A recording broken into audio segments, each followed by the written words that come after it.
The past 2 seasons alone, DJ, we've been able to bring in a number 1 ranking in our conference, man. We've had back-to-back seasons of 23 plus wins. Last year we ended up falling short in the state championship or our conference championship, one game away from advancing to nationals. We're on pace again this year to repeating and doing the same thing. I think we're going to be in the championship game again this year.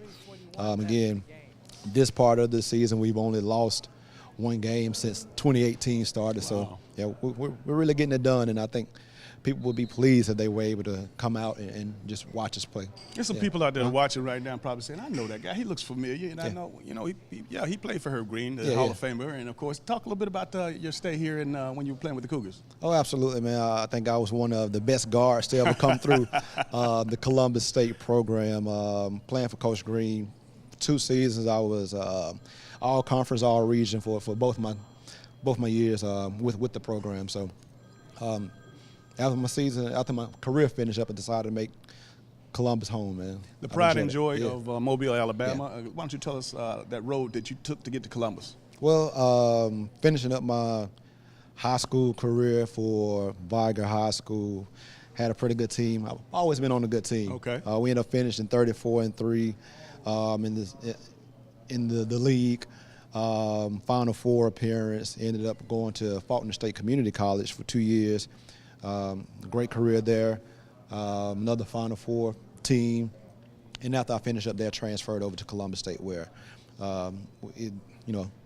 things worked out for me to where I was able to make Columbus a home again. Now, we mentioned that you played for the legendary Herb Green, and I know in your coaching career now, give me one nugget, give me one thing that stands out more so that you learned from Herb Green that you're translating or transferring over to your kids that you're coaching now. Oh, just to care for the kids. Make sure that they all know that they're not just athletes, not just basketball players, and that their coach genuinely cares for them and just treat them well as people. Yeah. Let's go back to your program. Obviously, you won a lot of games in the last few years. Talk to me. What do you think when you mentioned changing the culture? What was instrumental in helping you change the culture? Well, first of all, I have to give a shout out to my assistant coach, Michael Woods. I know some of the people in the community may know who he is, but we do a lot with just making sure our kids are graduating and making academics a priority. Do a lot with making sure they are visual around campus and in the community as much as we can. And just making sure people know that we have a solid program.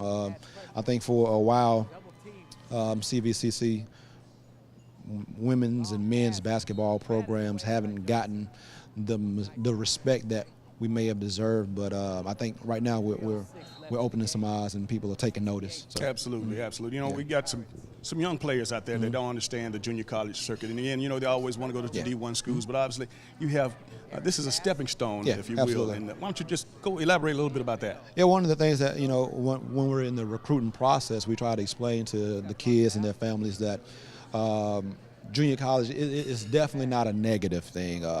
Like you said, it's a stepping stone, and for whatever reason, you may not have qualified academically, or you may not have gotten the offer that you feel that you deserve at the time. And we just like to tell the kids that we will be able to provide that opportunity for them and make sure whatever their dreams are, if they don't happen immediately, we can still keep that alive with the junior college experience. And I think a lot of kids at this point are buying into that. Coach Robinson, before we get out of here, why don't you look into that camera, because there are some parents of kids out there that might necessarily have the grades, but they can play for your program. What do you want them to know? Just that if you are willing to come in and work hard, especially with my program, whatever your dreams are, whether it be Division I, Division II, we can definitely assist you and provide that opportunity for you to make your dreams come true. Also, any phone number or email address you want to give them? If you want to reach out to me, contact me by email. My email is ron.robinson@cv.edu. Again, that's ron.robinson@cv.edu. And who do you got coming up you got the tournament coming up? Yes, as we begin our state, our conference is what they're calling it now. Our conference championships will be played March 6th through the 9th.